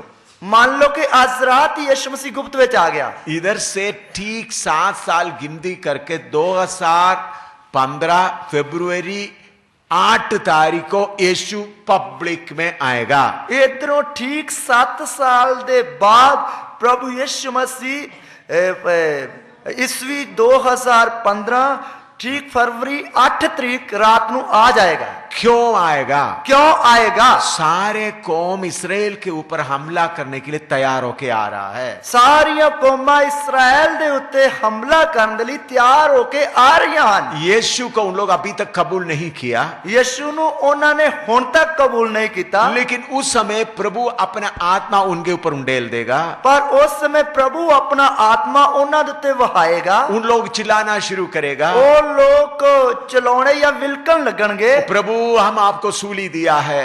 प्रभु ਅਸੀਂ ਤੈਨੂੰ ਸਲੀਬ ਤੇ ਚੜਾਇਆ। हम सब उन लोग मिलकर कर रोना शुरू करेगा। ਤੇ ਉਹ ਸਭ ਲੋਕ ਵਿਲਕ ਵਿਲਕ ਕੇ ਰੋਣਾ ਸ਼ੁਰੂ ਕਰਨਗੇ। अलग अलग बैठकर रोना शुरू करेगा। ਅੱਡੋ ਅੱਡ बैठ के रोना शुरू करना। खाना खाने का मन नहीं होगा। खाना खान का दिल नहीं करेगा। सब छाती पीट कर रोएंगे। सब छातियां पिटते हुए इधर में लिखा है अलग अलग अलग पति अलग पत्नी अलग, कोई आपस में बात नहीं करेगा, सब रोना शुरू करेंगे। इधर लिखा वक्को वक्को के पति अलग और पत्नी अड्डो अड, कोई आपस में गल्ला नहीं करेगा। अभी इस्राएल को मदद करने के लिए अमेरिका थोड़ा कुछ ताकतवर है। हुण इस्राएल की मदद करने वास्ते अमेरिका थोड़ा ताकतवर है, लेकिन उनका ताकत घटता घटता जा रहा है। पर उसकी ताकत जड़ी वो दिन बे दिन घटती जाती है। आपको मालूम है 2-3 हफ्ते के पहले रशिया का पुतिन ईरान में गए। तानू पता है आज तो 2-3 हफ्ते पहला रूस का जड़ा राष्ट्रपति पुतिन है वो ईरान विच गया और उन्होंने जाकर वायदा किया न्यूक्लियर वेपन अणु आयुध का जो चाहिए हम आपको देंगे। उसने उधर जाके ईरान नाल वादा किया कि जो परमाणु बम बनाने के लिए जो मसाला चाहिए वो असी तेनू देंगे। तो पिछले हफ्ते उनका जहाज समुद्री जहाज से वो चीजें उधर पहुंच गए। पिछले हफ्ते उन्होंने समुद्री जहाज के द्वारा वो चीजा या मसाला उधर पहुंच गया है। सारे देश अमेरिका ब्रिटेन यूरोप सब मिलकर ईरान को बोल रहा है तुम अणु आयुध न्यूक्लियर वेपन नहीं बनाना। तो सारे देश जिवें के अमेरिका इंग्लैंड और यूरोप देश मिलके ईरान नू कह रहे कि तू परमाणु बम नहीं बनाने हैं। तो अगर तुम बनाएगा हम तुम्हारे ऊपर हमला करेंगे। जेकर तू बनाएगा ते असी तेरे ते हमला करांगे। ये थारे धमकी होते वक्त भी रशिया का प्रेसिडेंट ईरान में गए।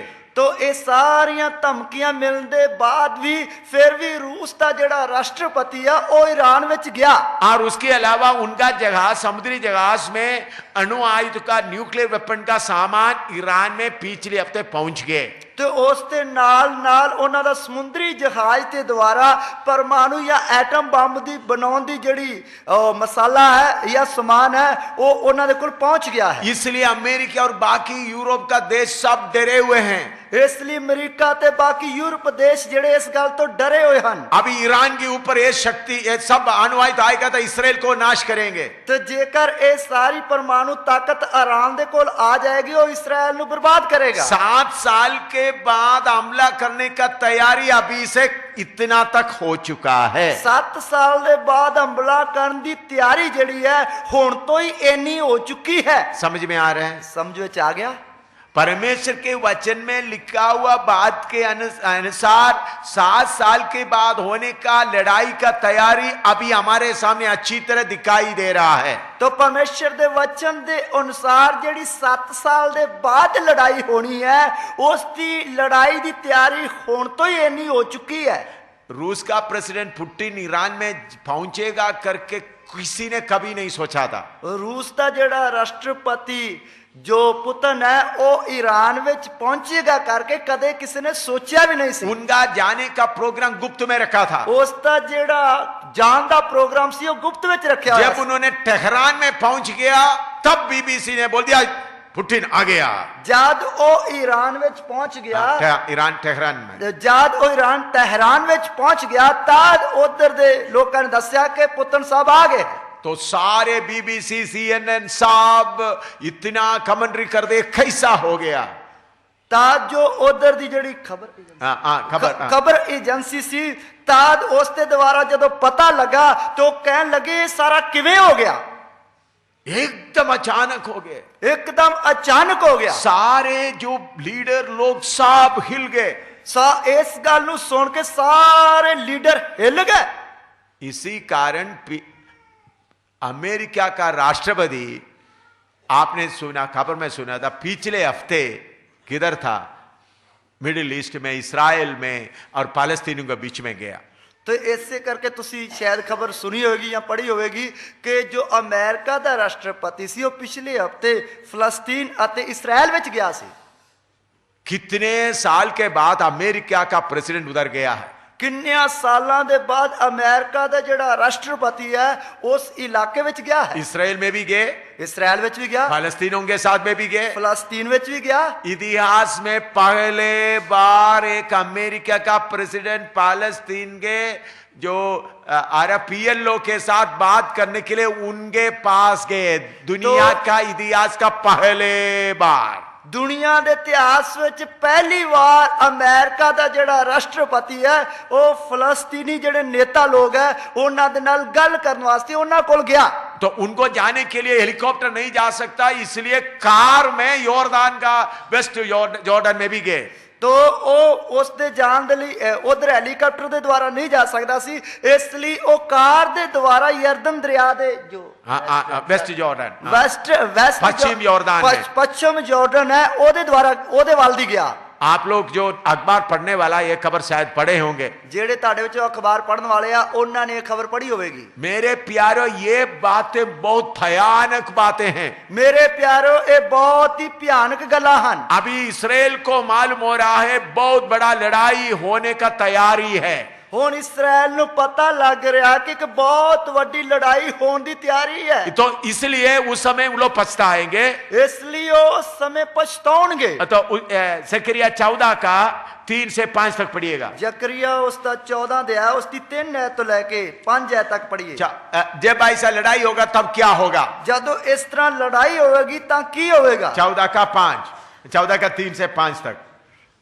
तब यहोवा निकलकर उन जातियों से ऐसा लड़ेगा जैसा वह संग्राम के दिन में लड़ा था, और उस समय वह जलपाई के पर्वत पर पांव धरेगा जो पूर्व और यरूशलेम के सामने है। तब जलपाई का पर्वत पूर्व से लेकर पश्चिम तक बीचों बीच से फटकर बहुत बड़ा खड्ड हो जाएगा। तब आधा पर्वत उत्तर की ओर और आधा दक्षिण की ओर हट जाएगा। तब तुम मेरे बनाए हुए उस खड्ड से होकर भाग जाओगे, क्योंकि वह खड्ड आसेल तक पहुंचेगा, वरन तुम ऐसे भागोगे जैसे उस बूढ़ेल के डर से भागे थे जो यहूदा के राजा उज्जिया के दिनों में हुआ था। तब मेरा परमेश्वर यहोवा आएगा और सब पवित्र लोग उसके साथ होंगे। ਤਾਂ ਯਹੋਵਾ ਨਿਕਲੇਗਾ ਅਤੇ ਉਹਨਾਂ ਕੌਮਾਂ ਦੇ ਨਾਲ ਯੁੱਧ ਕਰੇਗਾ ਜਿਵੇਂ ਯੁੱਧ ਦੇ ਦਿਨ ਲੜਦਾ ਸੀ। ਉਸ ਦਿਨ ਉਸ ਦੇ ਪੈਰ ਜੈਤੂਨ ਦੇ ਪਹਾੜ ਉੱਤੇ ਖੜੇ ਹੋਣਗੇ ਜਿਹੜਾ ਯਰੂਸ਼ਲਮ ਦੇ ਅੱਗੇ ਪੂਰਬ ਵੱਲ ਹੈ, ਅਤੇ ਜੈਤੂਨ ਦਾ ਪਹਾੜ ਚੜ੍ਹਦੇ ਤੋਂ ਲਹਿੰਦੇ ਤੀਕ ਵਿੱਚੋਂ ਪਾੜ ਜਾਵੇਗਾ ਅਤੇ ਇੱਕ ਬਹੁਤ ਵੱਡੀ ਦੂਣ ਹੋ ਜਾਵੇਗੀ। ਅੱਧਾ ਪਹਾੜ ਉੱਤਰ ਨੂੰ ਅਤੇ ਅੱਧਾ ਪਹਾੜ ਦੱਖਣ ਨੂੰ ਸਰਕ ਜਾਵੇਗਾ। ਤੁਸੀਂ ਮੇਰੇ ਪਹਾੜ ਦੀ ਦੂਣ ਦੇ ਵਿੱਚ ਦੀ ਨੱਠੋਗੇ, ਕਿਉਂ ਜੋ ਪਹਾੜ ਦੀ ਦੂਣ ਆਸਲ ਤੀਕ ਹੋਵੇਗੀ। ਤੁਸੀਂ ਨੱਠੋਗੇ ਜਿਵੇਂ ਯਹੂਦਾ ਦੇ ਪਾਤਸ਼ਾਹ ਊਜ਼ੀਆ ਦੇ ਦਿਨਾਂ ਵਿੱਚ ਭੁਚਾਲ ਦੇ ਅੱਗੇ ਨੱਠੇ ਸੋ। ਤਦ ਯਹੋਵਾ ਮੇਰਾ ਪਰਮੇਸ਼ਰ आवेगा अते सारे संत जन तेरे नाल। इधर में जब इसराइल के खिलाफ ऐसा लड़ाई के लिए सारे देश खिलाफ होंगे, उस वक्त सर्वशक्तिमान परमेश्वर प्रभु यीशु मसीह जलपाई पहाड़ पर उतर आएगा। इधर जब इस्राएल दे नाल सारे मुल्क उस दे खिलाफ चढ़ आउणगे, तद प्रभु यीशु मसीह जैतून दे पहाड़ उत्ते उतर आएगा। उस वक्त लड़ाई का लीडर होगा विरोधी मसीह। उस समय लड़ाई का जेड़ा मुख्य लीडर है वो विरोधी मसीह होगा, और उनके साथ लड़ाई के लिए जाते समय में प्रभु आएगा। उस दिन नाल लड़ाई करने वास्ते जाते वक्त प्रभु आएगा। वो 5 का आखिरी में क्या लिखा देखो, उस दी 5 आयत दे आखिरी भाग में की लिखा है? हाँ,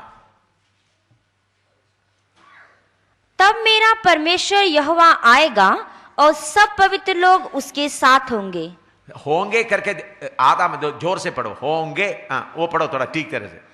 तब मेरा परमेश्वर यहोवा आएगा और सब पवित्र लोग उसके साथ होंगे। हाँ, होंगे ऐसा पढ़ना। हाँ, पढ़ो।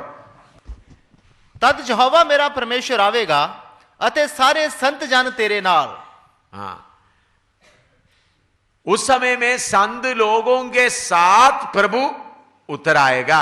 उस समय संत लोगों दे नाल प्रभु उतर आएगा। अभी संत लोग कहां हैं? हुण संत लोग किथे हैं?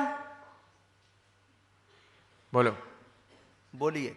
अभी संत लोगों में से कुछ लोग गुरदासपुर के इस अजित पैलेस के नीचे बैठे हैं। ਹੁਣ ਸੰਤ ਲੋਕਾਂ ਵਿੱਚੋਂ ਕੁਝ ਸੰਤ ਲੋਕ ਜਿਹੜੇ ਆ ਗੁਰਦਾਸਪੁਰ ਦੇ ਅਜੀਤ ਪੈਲਸ ਦੀ ਛੱਤ ਥੱਲੇ ਬੈਠੇ ਹਨ। दुनिया भर पर के संत लोग हैं, ਦੁਨੀਆ ਭਰ ਦੇ ਸੰਤ ਲੋਕ ਹਨ। अमेरिका में है, इंग्लैंड में है, केरला में, बहुत जगह में है। ਅਮਰੀਕਾ ਵਿੱਚ, ਇੰਗਲੈਂਡ ਵਿੱਚ, ਕੇਰਲਾ ਵਿੱਚ, ਸਭ ਜਗ੍ਹਾ ਤੇ। उन लोग प्रभु यीशु के साथ आना, ਉਹਨਾਂ ਲੋਕਾਂ ਨੇ ਪ੍ਰਭੂ ਯਿਸੂ ਮਸੀਹ ਦੇ ਨਾਲ ਆਉਣਾ। गुरदासपुर से उधर जाएंगे, गुरदासपुर से उधर जाएंगे, ਗੁਰਦਾਸਪੁਰ ਤੋਂ ਉਧਰ ਜਾਓਗੇ, ऐसा नहीं। ਇਸ ਤਰ੍ਹਾਂ ਨਹੀਂ। पहले स्वर्ग में जाएगा, ਪਹਿਲਾਂ ਸਵਰਗ ਵਿੱਚ ਜਾਣਗੇ, 7 साल उधर बिताएंगे, 7 ਸਾਲ ਉੱਥੇ ਗੁਜ਼ਾਰਾਂਗੇ। उसके बाद यीशु के साथ जलपाई पहाड़ में आएगा। ਉਸ ਤੋਂ ਬਾਅਦ ਯਿਸੂ ਮਸੀਹ ਦੇ ਨਾਲ ਜੈਤੂਨ ਪਹਾੜ ਤੇ ਉਤਰ ਆਵਾਂਗੇ। पिछले साल जलपाई पहाड़ के ऊपर हिल्टन होटल वाला बहुत बड़ा होटल बनाने का प्लान बनाया। ਪਿਛਲੇ ਸਾਲ ਜਲਪਾਈ ਪਹਾੜ ਦੇ ਉੱਤੇ ਹਿਲਟਨ ਹੋਟਲ ਵਾਲਿਆਂ ਨੇ ਇੱਕ ਬਹੁਤ ਵੱਡਾ ਹੋਟਲ ਬਣਾਉਣ ਦੀ ਕੋਸ਼ਿਸ਼ ਕੀਤੀ। हिल्टन वाला भी कोशिश किया, शेराटन वाला भी कोशिश किया। ਹਿਲਟਨ ਵਾਲਿਆਂ ਨੇ ਵੀ ਕੋਸ਼ਿਸ਼ ਕੀਤੀ, ਸ਼ਾਲਟਨ ਵਾਲਿਆਂ ਨੇ ਕੋਸ਼ਿਸ਼ ਕੀਤੀ। वो जलपाई पहाड़ माउंट ओलिव बहुत बड़ा टूरिस्ट सेंटर है। ਉਹ ਜਿਹੜਾ ਜਲਪਾਈ ਪਹਾੜ ਹੈ ਉਹ ਜਿਹੜਾ ਸੈਲਾਨੀਆਂ ਦੇ ਲਈ ਬਹੁਤ ਹੀ ਵਧੀਆ ਪਹਾੜ ਹੈ। तो लोग जाने के लिए हजारों लोग जाते हैं। ਉਧਰ ਸੈਰ ਕਰਨ ਵਾਸਤੇ ਲੋਕ ਹਜ਼ਾਰਾਂ ਦੀ ਤਾਦਾਦ ਵਾਸਤੇ ਜਾਂਦੇ इसलिए हिल्टन होटल वाला और शेराटन होटल वाला सोचा हम इधर में बड़ा 5 स्टार होटल बनाएंगे। ਇਸ ਲਈ ਉਧਰ ਹਿਲਟਨ ਹੋਟਲ ਵਾਲਿਆਂ ਨੇ ਅਤੇ ਸ਼ਾਲਟਨ ਹੋਟਲ ਵਾਲਿਆਂ ਨੇ ਸੋਚਿਆ ਅਸੀਂ ਇੱਧਰ ਬਹੁਤ ਵਧੀਆ ਹੋਟਲ ਬਣਾਵਾਂਗੇ। बड़ा 5 स्टार होटल, बहुत ऊंचा, बहुत स्टोरी वाला बनाना ਅਸੀਂ प्लान बनाया। ਬਹੁਤ ਵਧੀਆ 5 ਸਟਾਰ ਹੋਟਲ ਵੱਡੀਆਂ ਵੱਡੀਆਂ ਸਟੋਰੀਆਂ ਵਾਲੇ ਬਣਾਵਾਂਗੇ।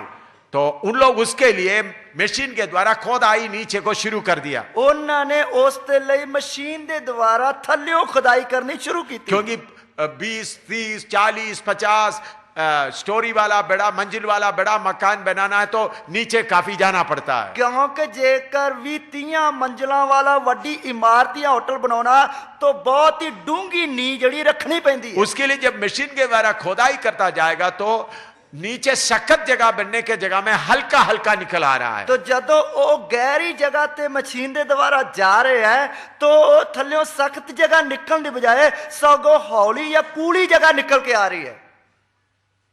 पिछले हफ्ते का टाइम्स ऑफ इंडिया में भी आया, पिछले हफ्ते दे जो टाइम्स ऑफ इंडिया अखबार उस विच भी आया, पृथ्वी के अंदर का जगह नरम होते जा रहा है। धरती दे अंदर दी जगह, अंदरली जिहड़ी जगह है वो ढिली या कूली हुंदी जा रही है। पिछले हफ्ते का टाइम्स ऑफ इंडिया में मैं जम्मू में बैठकर पढ़ा। पिछले हफ्ते टाइम्स ऑफ इंडिया विच ये खबर मैं जम्मू विच रह के पढ़ी। पृथ्वी का निचले जगह बहुत नरम होते जा रहा है। धरती दी हेठली जगह बहुत ही नरम हुंदी जा रही है। हिल्टन वाला और हिल्टन होटल वाला और शेरेटन होटल वाला बोला ये पहाड़ फटने का है। हिल्टन होटल वाले और शार्टन होटल वाले बोले ये पहाड़ जिहड़ा है ये फटन वाला है। उन लोग होटल बनाने का प्रोग्राम कैंसिल कर दिया, इसलिए उन्होंने होटल बनाने का काम रद्द कर दिया। हजारों साल पहले जकरिया नबी ने लिखा प्रभु यीशु मसीह का पांव जलपाई पहाड़ में आएगा तो वो 2 हिस्सा हो जाएंगे। हजारों साल पहला जकरिया नबी ने लिखा प्रभु यीशु मसीह जिस वक्त जैतून पहाड़ ते पैर रखेगा वो पाट के 2 हिस्से हो जाएगा। मेरे प्यारो, मेरे और आपके सामने ये बातें पूरा होते जा रहा है। मेरे प्यारो, मेरे अते ताड़े सामने ये गल्लां पूरियां होंदियां जा रही हैं। 7 साल के बाद होने वाला बात अभी पूरे होते जा रहा है। 7 साल दे बाद होने वालियां गल्लां हुणे पूरियां होंदियां जा रही हैं। 7 साल के बाद होने वाला बात के बारे में मैंने बताया। 7 साल दे बाद होने वालियां गल्लां दे बारे तुहानू दस्सिया। वो भी आज यीशु आएगा तो 7 साल के बाद होने वाला बात। वो भी जेकर आज ही यीशु मसीह आएगा ता 7 साल दे बाद होने वाली गल। तो फिर हमारे ऊपर जाने के लिए कितना दिन बाकी है मालूम नहीं। तो फिर साडे ऊपर जान दे दिन किन्ने दिन बाकी हैं कोई पता नहीं। विरोधी मसीह का इस दुनिया का हुकूमत का तैयारी पूरा हो रहा है। ਵਿਰੋਧੀ ਮਸੀਹ ਦਾ ਜੋ ਇਸ ਦੁਨੀਆ ਦੇ ਉੱਤੇ ਹੁਕੂਮਤ ਕਰਨੀ ਹੈ ਉਸ ਦੀ ਤਿਆਰੀ ਹੋ ਰਹੀ ਹੈ। प्रकाशित वाक्य 13 का 16 से 18 तक पढ़िएगा। ਪ੍ਰਕਾਸ਼ ਦੀ ਪੋਥੀ ਉਸ ਦਾ 13 अध्याय का 16 से 18 तक। ਉਸ ਦਾ 13 ਅਧਿਆਇ ਉਸ ਦੀ 16 ਆਇਤ ਤੋਂ ਲੈ ਕੇ 18 आयत तक पढ़िए। और उसने छोटे बड़े धनी कंगाल स्वतंत्र दास सबके दाहिने हाथ या उनके माथे पर एक एक छाप करा दी कि उसको छोड़ जिस पर छाप अर्थात उस पशु का नाम या उसके नाम का अंक हो और कोई लेन देन ना कर सके। ज्ञान इसी में है, जिसे बुद्धि हो वह इस पशु का अंक जोड़ ले, क्योंकि वह मनुष्य का अंक है और उसका अंक 666 है। ਅਤੇ ਉਹ ਸਭਨਾ ਛੋਟਿਆਂ ਵੱਡਿਆਂ ਧਨੀਆਂ ਗਰੀਬਾਂ ਆਜ਼ਾਦਾਂ ਤੇ ਗੁਲਾਮਾਂ ਨੂੰ ਉਹਨਾਂ ਦੇ ਸੱਜੇ ਹੱਥ ਉੱਤੇ ਅਥਵਾ ਉਹਨਾਂ ਦੇ ਮੱਥੇ ਉੱਤੇ ਦਾਗ ਦਵਾ ਦਿੰਦਾ ਹੈ ਅਤੇ ਕਿਸੇ ਨੂੰ ਲੈਣ ਦੇਣ ਨਹੀਂ ਕਰਨ ਦਿੰਦਾ, ਪਰ ਨਿਰਾ ਉਸ ਨੂੰ ਜਿਸ ਦੇ ਉੱਤੇ ਉਹ ਦਾਗ ਅਰਥਾਤ ਦਰਿੰਦੇ ਦਾ ਨਾਉ ਜਾਂ ਉਸ ਦੇ ਨਾਉ ਦਾ ਅੰਗ ਲੱਗਾ ਹੋਵੇ। ਇਹ ਗਿਆਨ ਦਾ ਮੌਕਾ ਹੈ। ਜਿਸ ਨੂੰ ਬੁੱਧ ਹੈ ਉਸ ਦਰਿੰਦੇ ਦੇ ਅੰਗ ਗਿਣ ਲਵੇ। ਉਸ ਮਨੁੱਖ ਦਾ ਅੰਗ ਹੈ ਅਤੇ ਉਸ ਦਾ ਅੰਗ 666 ਹੈ। इधर में लिखा है उस नंबर के बिना खरीद नहीं सकेगा, बेच नहीं सकेगा करके लिखा हुआ है। इधर लिखा कि उस नंबर दे बिना कोई खरीद नहीं सकता ते कुछ बेच नहीं सकता। ये विरोधी मसीह का इस धरती का राज्य शुरू करने के 3.5 साल के बाद का घटना है। तो ये विरोधी मसीह दा इस धरती उत्ते राज शुरू करने दे 3.5 साल दे बाद दी घटना है।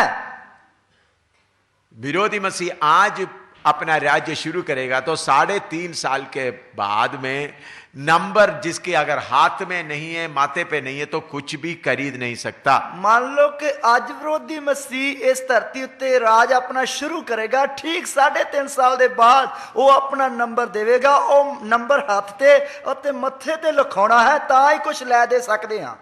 अगर आपके पास ये नहीं है तो आप खरीद नहीं सकते, बेच नहीं सकता। जेकर ताड़े कोल ये नहीं है, ना तो तुसी मुल लै सकते हो ते ना ही दे सकते हो। उसका 3.5 साल के बाद का जो प्रोग्राम के लिए तैयारी अभी पूरा हो रहा है। उसते 3.5 साल दे बाद दे जो प्रोग्राम दी तैयारी है वो हुण तो हो रही है। अभी आप लोगों के पास में, काफी लोगों के पास एटीएम कार्ड है। ਹੁਣ ਤੁਹਾਡੇ ਵਿੱਚੋਂ ਬਹੁਤ ਸਾਰੇ ਲੋਕਾਂ ਦੇ ਕੋਲ एटीएम कार्ड ਹਨ। अभी पैसा ले जाने का जरूरत नहीं पड़ता। ਹੁਣ ਪੈਸੇ ले जाने ਦੀ ਲੋੜ ਨਹੀਂ ਪੈਂਦੀ। वो एटीएम कार्ड से जाकर के आप पैसा निकाल सकता है। उस एटीएम कार्ड ਦੇ ਦੁਆਰਾ ਤੁਸੀਂ ਪੈਸੇ ਕਢਵਾ ਸਕਦੇ ਹੋ। बड़ा बड़ा मॉल में जाते वक्त तो एटीएम कार्ड ऐसा मशीन के साथ ऐसा पास करने से आप जितना सामान खरीदना खरीद सकता है। तो ਵੱਡੇ ਵੱਡੇ ਜਿਹੜੇ मतलब ਵੱਡੇ ਵੱਡੇ ਜਿਹੜੇ ਬਾਜ਼ਾਰ ਹੈ, ਵੱਡੀਆਂ ਵੱਡੀਆਂ ਦੁਕਾਨਾਂ ਤੇ ਜਾਂਦੇ ਵਕਤ ਤੁਸੀਂ एटीएम जो कार्ड पाओ, ਤੁਸੀਂ ਜੋ ਖਰੀਦਣਾ ਉਹ खरीद सकते हो। हिंदुस्तान में भी, पंजाब में भी अभी चल रहा है। हिंदुस्तान पंजाब में भी ये हो रहा है। तो नंबर के द्वारा कंट्रोल हो रहा है अभी। तो नंबर के द्वारा सारा कंट्रोल हो रहा है। मैं पिछले कुछ महीने पहले मैं अमेरिका में था। मैं कुछ महीनों तो पहला अमेरिका में सी। उधर में इसके बारे में काफी चर्चा मैंने सुना। तो इसके बारे में उधर बहुत चर्चा सुनी। उधर में उन लोग बोले उग्रवादी बढ़ रहा है। तो उधर उन्होंने आख्या कि आतंकवादी वध रहे हैं। अगर मनुष्य को नंबर करना शुरू करेगा तो उग्रवादियों को कंट्रोल कर सकेगा। जेकर मनुख नु नंबर देना शुरू करांगे तो आतंकवादियों ते कंट्रोल किया जाएगा। उन लोग जंगली जानवर जो शेर है, चीते, उनको सबको नंबर दे दिया। उन्होंने जो जंगली जानवर है जिवें शेर है, चीते है, उन्होंने सारे नंबर दे दिते। तो फिर उसके बाद उन लोग जंगल में किधर भी है उसको मालूम करने के लिए उनको मुश्किल नहीं हुआ। तो फिर उस तो बाद उन्होंने जानवरों को लभन दे लई वो जंगल विच किथे है उन्होंने लभन दे लई कोई मुश्किल नहीं आई।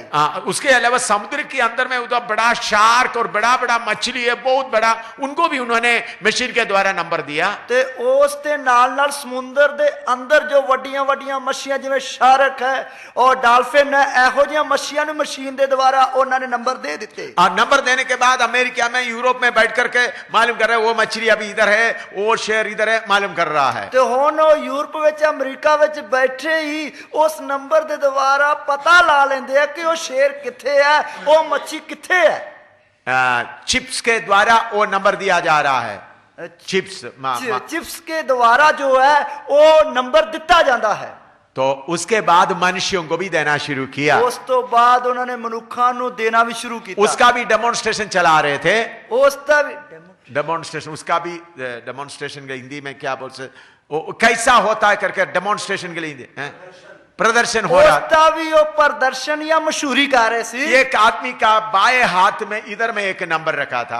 ਉਸ ਦੇ ਇੱਕ ਵਿਅਕਤੀ ਦੇ ਖੱਬੇ ਹੱਥ ਤੇ ਇਧਰ ਨੰਬਰ ਲਾਇਆ ਹੋਇਆ ਸੀ। ये चमड़े के अंदर, ਇਸ ਚਮੜੇ ਦੇ ਅੰਦਰ एक छोटा सा मशीन है, मशीन के द्वारा ऐसा दिखाने से वो नंबर अंदर लिखा जाता है। तो एक छोटी मशीन ਦੇ ਦੁਆਰਾ ਇਸ ਤਰ੍ਹਾਂ ਦਿਖਾਉਣ ਦੇ ਨਾਲ ਉਹ ਨੰਬਰ ਚਮੜੇ ਦੇ ਅੰਦਰ ਲਿਖਿਆ ਜਾ। काटने का बुटने का कोई जरूरत नहीं, मशीन के द्वारा इलेक्ट्रॉनिक के द्वारा ऐसा करेगा तो लाइट मारने से वो नंबर अपने आप हो जाता है। ਚਮੜੇ ਨੂੰ ਕੱਟਣ ਵੱਢਣ ਦੀ ਲੋੜ ਨਹੀਂ ਆ, ਮਸ਼ੀਨ ਦੇ ਦੁਆਰਾ ਜੋ ਇਲੈਕਟ੍ਰੋਨਿਕ ਹੈ ਬਿਜਲੀ ਦੇ ਦੁਆਰਾ ਇੱਕਦਮ ਉੱਥੇ ਨੰਬਰ ਲੱਗ ਜਾਂਦਾ ਹੈ। सिर्फ नंबर सेट करके एक बार स्विच मार दो, अपने आप लग जाएगा। नंबर ਨੂੰ ਫਿੱਟ ਕਰਕੇ ਇੱਕ ਵਾਰ ਸੁੱਚ ਨੱਪ ਦਿਓ, ਆਪਣੇ ਆਪ ਨੰबर ਲੱਗ ਜਾਏਗਾ। एक आदमी के इधर में नंबर लगाया, ਇੱਕ ਵਿਅਕਤੀ ਦੇ ਇਧਰ ਨੰਬਰ ਲਾ ਦਿੱਤਾ, वो प्रदर्शन कर रहा है, ਉਹ ਪ੍ਰਦਰਸ਼ਨ ਜਾਂ ਦਿਖਾ ਰਿਹਾ ਹੈ। कार के पास जाकर कार का दरवाजा अपने आप खुल रहा है, ਕਾਰ ਦੇ ਕੋਲ ਜਾਏਗਾ, ਕਾਰ ਦਾ ਦਰਵਾਜ਼ਾ ਆਪਣੇ ਆਪ ਖੁੱਲ ਰਿਹਾ ਹੈ। और घर में आएगा तो घर का दरवाजा अपने आप खुल रहा है। ਘਰ ਦੇ ਵਿੱਚ ਆਏਗਾ, ਘਰ ਦਾ ਬੂਹਾ ਆਪਣੇ ਆਪ ਖੁੱਲ ਰਿਹਾ ਹੈ। बैंक में गया तो कंप्यूटर में पूरा उनका नाम क्या है सब कुछ आ रहा है। तो बैंक ਵਿੱਚ ਗਿਆ, ਕੰਪਿਊਟਰ ਵਿੱਚ ਉਸ ਦਾ ਨਾਂ ਕੀ ਹੈ, ਉਸ ਦੀ ਪੂਰੀ ਸੂਚੀ ਆ ਰਹੀ ਹੈ।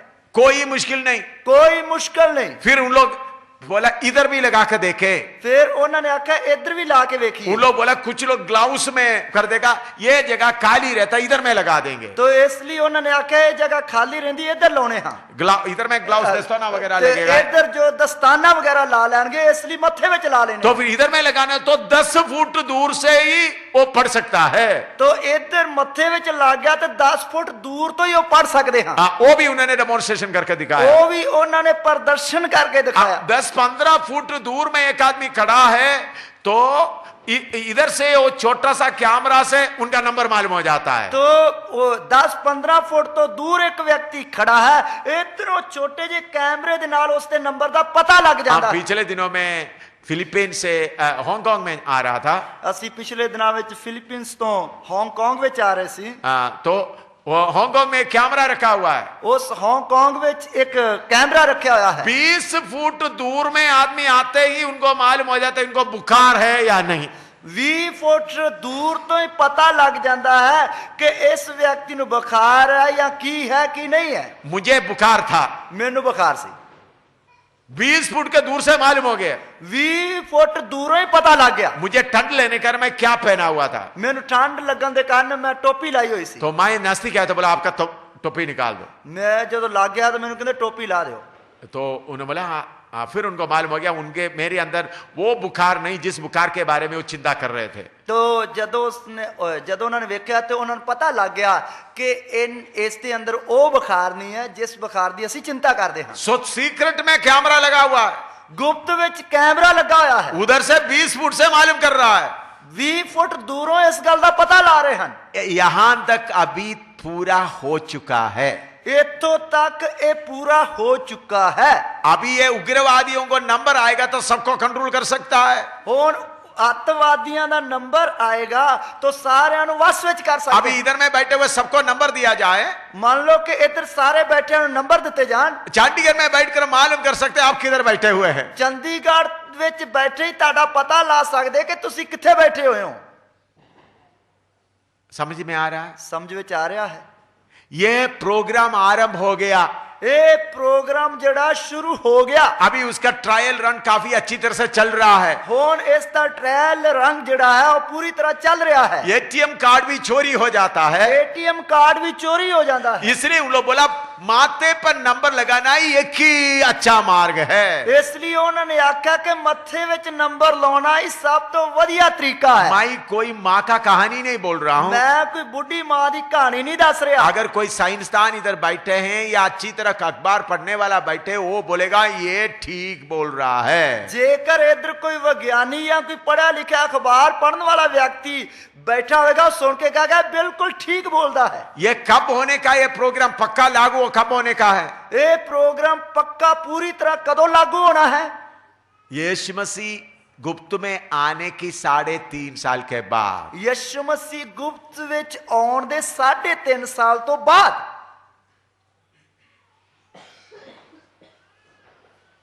उसके लिए अभी से तैयारी हो रहा है। ਉਸ ਦੇ ਲਈ ਹੁਣ ਤੋਂ ਤਿਆਰੀ ਹੋ ਰਹੀ ਹੈ। मेरे प्यारो, ਮੇਰੇ ਪਿਆਰਿਓ, यीशु की आमद के लिए जितना समय आप सोचते उतना समय नहीं है। ਮੇਰੇ ਪਿਆਰਿਓ, ਯਿਸੂ ਮਸੀਹ ਦੀ ਆਮਦ ਵਾਸਤੇ ਜਿੰਨਾ ਸਮਾਂ ਤੁਸੀਂ ਸੋਚਦੇ ਹੋ ਓਨਾ ਸਮਾਂ नहीं है। पिछले 1 महीने के अंदर में रूस में हुआ घटनाओं के बारे में मैं बताते जाएं, रात पर बताएगा तो भी पूरा नहीं होगा। ਪਿਛਲੇ ਹਫਤੇ 1 महीने में ਪਿਛਲੇ 1 ਮਹੀਨੇ ਵਿੱਚ ਜੋ ਰੂਸ ਵਿੱਚ ਘਟਨਾਵਾਂ ਵਾਪਰੀਆਂ ਹਨ ਉਹਨਾਂ ਨੂੰ ਇੱਕ ਇੱਕ ਕਰਕੇ ਦੱਸਿਆ ਜਾਏ ਤੇ ਪੂਰੀ ਰਾਤ ਵੀ ਦੱਸਦਾ ਰਹਾਂਗਾ ਤਾਂ ਵੀ ਉਹ ਖਤਮ ਨਹੀਂ ਹੋਣਗੀਆਂ। प्रेसिडेंट बुश पुतिन के साथ